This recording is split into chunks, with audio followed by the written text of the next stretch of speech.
Hello everyone, welcome back to my channel. So आज हम chapter second biology का classification class 11th bio का chapter है। आज हम इसको लाइन बाय लाइन कवर करेंगे। ओके, सो स्टार्ट करते हैं। बायोलॉजी का क्लासिफिकेशन क्या है? एक साइंटिफिक प्रोसीड्यूर है ऑर्गेनिज्म को अरेंज करने का, एक हायरार्किकल यानी कि अनुक्रम वाइज सीरीज़ में, ग्रुप और सब ग्रुप्स में उनकी सिमिलैरिटीज़ और डिसिमिलैरिटीज़ के बेसिस पे। ओके, सो हम ऑर्गेनिज्म को क्लासिफाई करते हैं यानी कि एक क्रम में उनकी सिमिलैरिटीज़ और डिसिमिलैरिटीज़ को देखते हुए, तो उसको हम क्या कहते हैं? Biological classification. Okay, so since the dawn of civilization, जैसे जैसे सभ्यता का विकास होता है, there have been many attempts to classify living organism. बहुत सारे प्रयास किए जाते हैं ऑर्गेनिज्म को क्लासीफाई करने के लिए। It was done instinctively, not using criteria that were scientific but born out of a need to use organism for our own use. यानी कि सबसे पहले जो है ऑर्गेनिज्म को क्लासीफाई किया गया था on the basis of our own use. Food, shelter और क्लॉथिंग के बेसिस पे ऑर्गेनिज्म को सबसे पहले क्लासीफाई किया गया। Okay, Aristotle was the earliest to attempt a more scientific basis for classification. Aristotle एक साइंटिस्ट हैं और इन्होंने सबसे पहले ऑर्गेनिज्म को क्लासीफाई किया। साइंटिफिक बेसिस मतलब एक क्लासिफिकेशन इन्होंने लाया। First scientific attempt to classify organism मतलब कि इन्होंने सबसे पहली बार ऑर्गेनिज्म को क्लासीफाई किया। उन्होंने यूज़ किया सिंपल मॉर्फोलॉजिकल कैरेक्टर मीन्स जिस कैरेक्टर को हम लोग अपनी आंखों से देख सकते हैं, यानी उसको हम लोग अनुभव कर सकते हैं, अपनी आंखों से देख सकते हैं। तो उन सारे कैरेक्टर के बेसिस पे उन्होंने क्लासीफाई किया प्लांट्स को into tree, shrubs, herbs. Herbs, SERB और ट्री में हर्ब्स जो होते हैं छोटे पौधे होते हैं, श्रब्स जो होते हैं मीडियम साइज होते हैं, और ट्रीज आप सबको पता है तो जो टॉल ट्रीज़ होते हैं जैसे मैंगो, बनियान। तो इस बेसिस पे अरिस्टोटले जी ने क्लासीफाई किया। ही also divided animals into two groups, और उन्होंने एनिमल्स को भी दो ग्रुप में डिवाइड किया, which have read blood and those did not, यानी जिसके पास रेड ब्लड था इनाइमा और जिसके पास नहीं था उसको एनाइमा। ओके, सो इस बेसिस पे अरिस्टोटले जी ने सबसे अपना फर्स्ट क्लासिफिकेशन दिया, और अरिस्टोटले जी को हम लोग फादर ऑफ बायोलॉजी यानी कि या तो जूलॉजी के नाम से जानते हैं। ओके,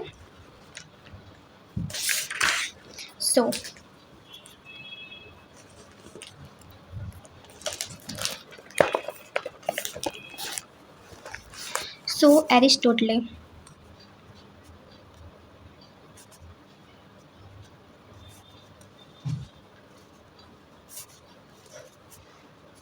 इन्होंने क्लासीफाई किया, फर्स्ट साइंटिफिक बेसिस दिया क्लासीफाई करने के लिए, और इस ऑर्गेनिज्म को इन्होंने क्लासीफाई किया प्लांट्स और एनिमल्स में। एनिमल्स और प्लांट्स में प्लांट को उन्होंने क्लासीफाई किया herb, SERB and tree. Okay, herbs, shrubs और ट्रीज में हर्ब्स जो होते हैं वो मीडियम साइज के होते हैं, श्रब्स छोटे और ट्रीज टॉल ट्रीज। ओके, जिनके पास उडी स्टेम होती है। एनिमल्स को उन्होंने क्लासीफाई किया इनाइमा और एनाइमा में। एक नया टर्म है इनाइमा, मीन्स जिनके पास क्या है आरबीसी ब्लड प्रेजेंट होता है। Enaima RBC blood absent. Okay, और इन्होंने दिया था मॉर्फोलॉजिकल कैरेक्टर के बेसिस पे। मॉर्फोलॉजिकल कैरेक्टर इन्होंने यूज़ किया। सो अब हम आगे बढ़ते हैं। इन लीनियस टाइम और two kingdom system of classification with Plantae and Animalia. फिर उसके बाद लीनियस दिया है जिन्होंने टू किंगडम क्लासिफिकेशन सिस्टम दिया, जिसमें उन्होंने प्लांटी और एनिमेलिया। प्लांटी में क्या था, सेल वॉल था, और एनिमेलिया में नहीं था। Okay, was develop that included all plants and animals respectively, जो इंक्लूड करता है सभी प्लांट और एनिमल को रिस्पेक्टिवली। दिस बट ये जो सिस्टम था टू किंगडम क्लासिफिकेशन सिस्टम, ये सिस्टम जो है डिस्टिंग्विश नहीं करता था between eukaryotes, prokaryotes, unicellular, multicellular, autotrophic group, sorry photosynthetic green algae और नॉन फोटोसिंथेटिक फंगी में। ओके, लिनियस जी ने टू किंगडम क्लासिफिकेशन सिस्टम लाया जो कि था प्लांटी और एनिमेलिया। प्लांटी में सेल वॉल था और एनिमेलिया में नहीं था। ओके, बट जो ये सिस्टम था ये डिस्टिंग्विश नहीं करता था बिटवीन यूकैरियोट्स, प्रोकैरियोट्स आपको पता होंगे जिनके पास क्या होता है वेल डिफाइंड न्यूक्लियस और अदर ऑर्गेनल्स नहीं होते हैं। यूकैरियोट्स में न्यूक्लियर मेम्ब्रेन और ऑर्गेनल्स होते हैं। ओके, यूनिसेलर और मल्टीसेलर में भी डिफाइन नहीं करता था। और फोटोसिंथेटिक ग्रीन एल्गी यानी कि ग्रीन एल्गी और नॉन फोटोसिंथेटिक यानी कि जो हमारा फंगी है जो कि नॉन फोटोसिंथेटिक है, अपना फूड प्रिपेयर खुद नहीं करती है, इस बेसिस पे ये जो सिस्टम था वो क्लासीफाई क्या नहीं करता था। Classification of organism into plants and animals was easily done and easy to understand, but a large number of organisms did not fall into either category. Classification जो था ऑर्गेनिज्म का वो आसानी से हो गया था, but a large number of organism did not fall into either category, लेकिन बहुत सारे ऑर्गेनिज्म जो हैं इस कैटेगरी में नहीं आते थे। Hence the two kingdom classification used for a long time was found inadequate. इसलिए जो है टू किंगडम क्लासिफिकेशन सिस्टम को यूज़ करना लंबे टाइम तक क्या है पॉसिबल नहीं था। ओके, और एक नीड ये भी फेल्ड हुई कि जैसे कि मॉर्फोलॉजी कैरेक्टर्स के अलावा हमें और अदर एनाटॉमिक कैरेक्टर्स को भी इंक्लूड करना चाहिए, जैसे कि cell structure, nature of wall, mode of nutrition, habitat, method of reproduction, evolutionary relationship. Okay, evolutionary relationship मतलब कि फाइलोजेनेटिक रिलेशनशिप। ओके,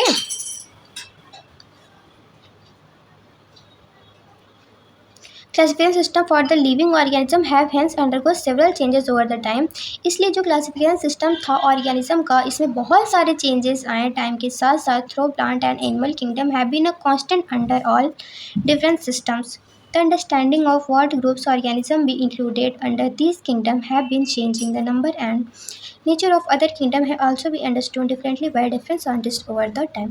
यानी कि टाइम के साथ साथ जैसे जैसे टाइम बढ़ता गया वैसे वैसे बहुत सारे चीज़ें हुई और डिफरेंट साइंटिस्ट के द्वारा डिफरेंट तरीके से इसे समझाया गया। जैसे कि हम बात करते हैं टू किंगडम क्लासिफिकेशन सिस्टम जो है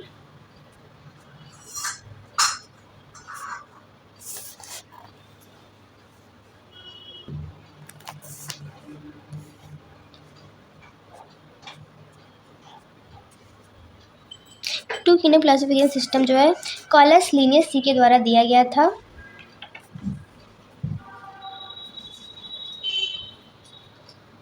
जिसमें उन्होंने क्या है प्लांटी और एनिमेलिया दो टाइप्स में क्लासीफाई किया था, प्लांट और animal. Okay, animalia plantae. Okay, so plantae में जिनके पास क्या थी सेल वॉल प्रेजेंट थी और एनिमेलिया में सेल वॉल एब्सेंट। ओके, उसके बाद जो है हमारा थर्ड किंगडम क्लासिफिकेशन सिस्टम भी आता है। सो हमारा थर्ड किंगडम क्लासिफिकेशन सिस्टम भी आता है अर्नेस्ट हैकल जी के द्वारा, जिसमें कि प्लांटी, एनिमेलिया और एक अलग किंगडम यानी कि प्रोटिस्टा, जिसमें प्रोटिस्टा में क्या होता है सब यूनिसेलुलर ऑर्गेनिज्म आते हैं। फिर फोर्थ किंगडम क्लासिफिकेशन सिस्टम भी आता है जो कि कॉपलैंड जी लेके आते हैं। इसमें एक अलग किंगडम यानी कि मोनेरा जिसमें सारी प्रोकैरियोट्स जो हैं आते हैं। तो ये प्रोकैरियोट्स यानी कि जिसके पास वेल डिफाइंड न्यूक्लियस नहीं होता है। मोनेरा में बैक्टीरिया आती है, ब्लू ग्रीन एल्गी आता है। ओके, तो इसी बेसिस पे बाकी क्लासिफिकेशन सिस्टम आए। उसके बाद फाइनली हमारा फाइव किंगडम क्लासिफिकेशन सिस्टम आता है जो कि RS व्हिटेकर जी लेके। Third classification system, fourth classification system जो है NCERT में नहीं दिया है 11th की। ओके, सो ये RS व्हिटेकर जी लेके आते हैं 1969 में, प्रपोज करते हैं यानी कि देते हैं हमें five kingdom classification system. Five kingdom classification system में monera, protista, fungi, plantae, animalia यानी कि 5 जो है उन्होंने किंगडम बनाया। Okay, the main criteria for classification used by him include, यानी कि जो मेन क्राइटेरिया जो उन्होंने यूज़ की क्लासिफाई करने के लिए एक ऑर्गेनिज्म को, जिसके बेसिस पे उन्होंने किंगडम क्लासिफिकेशन सिस्टम बनाया, वो था cell structure, body organization, mode of nutrition, reproduction and phylogenetic relationship. Okay, तो आप इसको एक ट्रिक से भी याद कर सकते हो, जैसे हो जाएगा revise physics, chemistry, math, biology. Okay, revise यानी आर से रिप्रोडक्शन, फिजिक्स से पी फाइलोजेनेटिक रिलेशनशिप, केमिस्ट्री से सी सेल स्ट्रक्चर, एम से मोड ऑफ न्यूट्रिशन और biology B body organization. Okay, so अब 3 domain system has also been propose that divide kingdom monera into 2 domains, यानी फिर उसके बाद 6 classification system भी आया जो कि कॉल वॉइस सी ने लेके आया था, और इसमें जो है किंगडम मोनेरा जो होता है ये डिवाइड हो जाता है 2 डोमेन्स में, यानी कि आर्ची बैक्टीरिया और यू बैक्टीरिया। ओके, और living the remaining you karyotic kingdom in the 3rd domain, बाकी जितने भी किंगडम होते हैं वो 3rd डोमेन में चले जाते हैं, और किंगडम मोनेरा डिवाइड हो जाता है 2 डोमेन्स में, यानी कि आर्ची बैक्टीरिया और यू बैक्टीरिया में। Okay, that by 6 kingdom classification you will learn about this system in detail at higher classes. Okay, यानी कि इस एनसीईआरटी में इसका नहीं दिया गया है, आप आगे हाई क्लासेस में इसके बारे में पढ़ेंगे। Okay, so let us look at this 5 kingdom classification to understand the issue and considerations that influence the classification system. Earlier classification system include bacteria, blue-green algae, fungi, mosses, ferns, gymnosperms and angiosperm under plant, यानी कि जो पहले का classification system था वो include करता था bacteria, blue green algae, fungi, mosses, fern, gymnosperm और एंजियोस्पर्म को अंडर प्लांट्स, लेकिन अभी जो है उसमें बैक्टीरिया, ब्लू ग्रीन एल्गी ये सब मोनरा में आ चुके हैं, फंगी जो है हमारा अलग किंगडम बन चुका है, mosses, fern, gymnosperms and the angiosperm ये सब प्लांटिंग में ही है। ओके, यानी कि जो पहले हमारा क्लासिफिकेशन सिस्टम था उसमें ये सारे ऑर्गेनिज्म किस में आते थे, प्लांट्स में आते थे। The character that unified this whole kingdom was that all the organisms included had a cell wall in their cells, यानी कि इन सब के पास सेल वॉल थी, तो इसलिए ये सब सारे जो है प्लांटी में आ जाते थे। बट आप देख रहे हो इतने सारे डिफरेंसेस, जैसे जैसे हमें डिफरेंस पता चलते गए कि सारे ऑर्गेनिज्म के पास क्या अलग अलग अपनी क्राइटेरिया है, अलग अलग मतलब कि कैरेक्टरिस्टिक्स है, तो हमने उनको अलग अलग चीज़ों में डिवाइड करते गए। Okay, this place together groups which widely differ in other characteristics, यानी कि the place together groups which widely differ in other characteristics. It brought together the prokaryotic bacteria and the blue-green algae cyanobacteria with other groups which were eukaryotic. यानी कि this place together groups which widely differed in other characteristics. It brought together prokaryotic bacteria जिसमें कि blue green algae cyanobacteria थी, और with other groups which where eukaryotic, यानी eukaryotic bacteria में सबको क्या एक ही किंगडम में ला दिया गया था। It also group together unicellular organism और मल्टीसेलर ऑर्गेनिज्म भी एक ग्रुप में आ गए थे, जैसे कि क्लेमाइडोमोनास, स्पाइरोगाइरा वे प्लेस टुगेदर अंडर एल्गी, यानी कि एल्गी में क्लेमाइडोमोनास और स्पाइरोगिया को दोनों को एक साथ रख दिया गया था। ओके, जो कि यूनिसेलर और मल्टीसेलर दोनों अलग अलग होते हैं ना, लेकिन इन दोनों को एक ही साथ रख दिया गया था। The classification did not differentiate between the heterotrophic group fungi and the heterotrophic group green plant.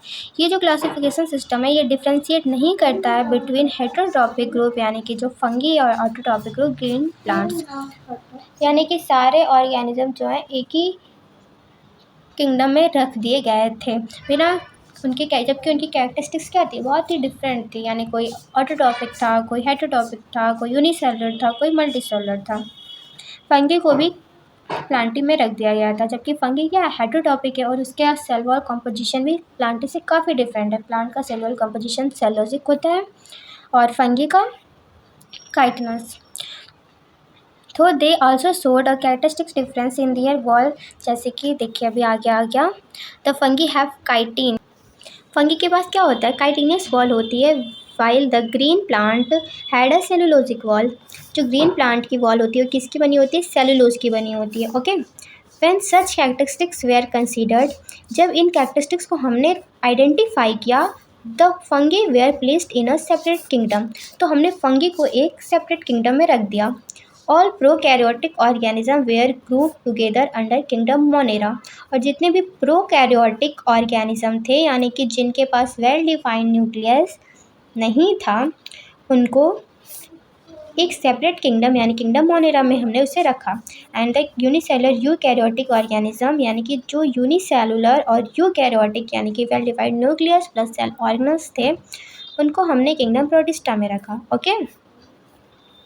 Kingdom Protista had brought together Chlamydomonas chlorella.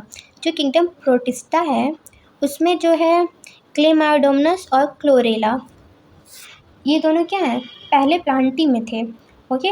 लेकिन अब जो है क्लेमाइडोमोनास और क्लोरेला किस में आ चुके हैं? प्रोटिस्टा, क्योंकि इनके पास क्या है? ये यूनिसेलुलर यूकैरियोट्स होते हैं. ओके.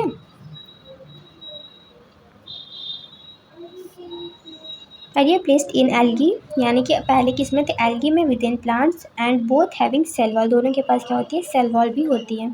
विद पैरामोशियम एंड एमोइबा, यानी पैरामोशियम और एमोइबा जो पहले किस में थे? किंगडम एनिमेलिया में थे, क्योंकि इनके पास क्या होती है? सेल वॉल नहीं थी, तो इनको किंगडम एनिमेलिया में रखा गया था. लेकिन जब आइडेंटिफाई किया गया कि इनके पास क्या है, जब आइडेंटिफाई किया गया कि ये यूनिसेलुलर है, तो यूनिसेलुलर यूकैरियोट्स हैं, तो इनको किंगडम प्रोटिस्टा में रख दिया गया. Okay. It has put together organisms which in earlier classification were placed in different kingdoms. This happened because the criteria for classification changed. This kind of changes will take place in future too, depending on the improvement in our understanding of characteristics and evolutionary relationship. इस type के जो classification है यानी कि changes है future में भी हो सकते हैं, depending on our understanding and evolutionary relationship. Okay. Over time, an attempt has been made to evolve a classification system which reflect not only the morphological, physiological, and reproductive similarities, but is also phylogenetic based on evolutionary relationships. Okay. तो हमने मतलब कि एक summary जो है cover कर ली है. अब नेक्स्ट वीडियो में हम किंगडम मोनेरा के बारे में डिस्कस करेंगे. ओके. सो मैं आप लोगों को कुछ इंपॉर्टेंट क्वेश्चन जो इस टॉपिक से आ सकते हैं एक बार डिस्कस कर लेते हैं. सो इस चैप्टर से आ सकता है कि अरिस्टोटल जी ने सबसे फर्स्ट जो थे साइंटिफिक बेसिस यूज़ करके क्लासिफिकेशन सिस्टम दिया. उन्होंने क्लासीफाई किया प्लांट को हर्ब, सब, ट्री में, और एनिमल्स को इनाइमा में. ओके. सेकेंड इंपॉर्टेंट चीज़ ये है कि कार्लस लिनियस जी ने टू किंगडम क्लासिफिकेशन सिस्टम दिया, जो कि प्लांटी एनिमलिया. प्लांट के पास सेल वॉल होते हैं, एनिमलिया के पास नहीं होता है. ओके. लेकिन ये जो क्लासिफिकेशन सिस्टम था डिस्टिंग्विश नहीं करता था between prokaryotes, eukaryotes, unicellular, multicellular, photosynthetic green algae, non photosynthetic fungi. Okay. So अब इसके बाद हम आगे देखते हैं. सो 5 किंगडम क्लासिफिकेशन सिस्टम जो आया वो R.H. विटेकर जी ने लेके आया. 5 किंगडम क्लासिफिकेशन सिस्टम में मोनेरा, प्रोटिस्टा, फंगी, प्लांटी और एनिमेलिया. ओके. 5 किंगडम थे. ये 1969 में आया. ओके. और हम देखेंगे जो ये क्लासिफिकेशन सिस्टम है हमारा 5 किंगडम क्लासिफिकेशन सिस्टम, ये जो क्राइटेरिया इंक्लूड करता है वो cell structure, body organization, mode of nutrition, reproduction and phylogenetic relationship. मैंने आपको ट्रिक बताई थी इसकी, revise, physics, chemistry, math and biology. Okay. So आगे बढ़ते हैं. उसके बाद जो है ये पहले जो थे bacteria, blue green algae, fungi, mosses, form, gymnosperm, angiosperms, ये सब प्लांट्स में थे क्योंकि इनके पास क्या था? सेल वॉल था. लेकिन अब ये सब बेस्ड ऑन था मतलब कैरेक्टरिस्टिक्स जैसे जैसे डिफाइन हमने आइडेंटिफाई की उसके हिसाब से वो सब अपने अलग अलग किंगडम में प्लेस होते गए. और यहाँ पे हम देखते हैं जो पहले किंगडम फंगी जो है पहले प्लांटी में थी, लेकिन अब जो है इसका एक सेपरेट किंगडम हो चुका है क्योंकि इसके पास काइटेनियस वॉल होती है और ये क्या होती है? हेटेरोट्रॉफिक होती है. ओके. और क्लेमाइडोमोनास और क्लोरेला ये पहले इनके पास क्या था? सेल वॉल था, तो ये एल्गी में थे यानी प्लांटी में थे. एल्गी के अंडर प्लांटी में ये रखे गए थे, लेकिन अब ये जो है किस में आ चुके हैं, किंगडम प्रोटिस्टा। पैरामोशियम और एमोइबा भी पहले ये प्रोटिस्टा, अब ये प्रोटिस्टा में आ चुके हैं, पहले ये किंगडम प्लांटी में थे क्योंकि इनके पास क्या है, सेल वॉल नहीं होती थी। So that's it.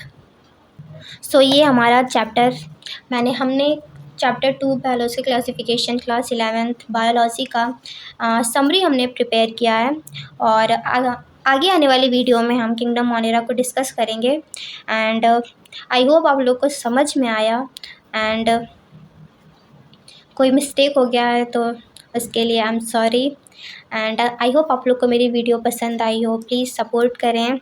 और मैं इम्पॉर्टेंट क्वेश्चन भी डिस्कस करूँगी कि मतलब कि कुछ क्वेश्चन जो कि आ सकते हैं सीनेट से रिलेटेड, एंड क्लास 11th से भी, क्लास 11 बोर्ड के लिए, और senate exam MCQ। So that's it. I hope आप लोग को मेरी ये वीडियो पसंद आई हो। एंड हमने आज चैप्टर 2 बायोलॉजी क्लासिफिकेशन को कवर किया है, उसकी समरी कवर की है। समरी इट मीन्स यानी कि जो भी हमारा ये चैप्टर का अभी ये मेन पॉइंट था। अब इसके बाद हम किंगडम मोनेरा के बारे में डिस्कस करेंगे नेक्स्ट वीडियो में। सो आई होप आप लोग को पसंद आए। Okay, so that's it. Thank you so much for watching my video. और हाँ, आप लोग प्लीज़ कमेंट करिए, एंड कोई भी डाउट हो, कुछ भी किसी भी चीज़ से रिलेटेड, तो प्लीज़ उसको कमेंट में करिए। एंड कोई मिस्टेक हो गई हो तो उसके लिए I am sorry, and thank you again.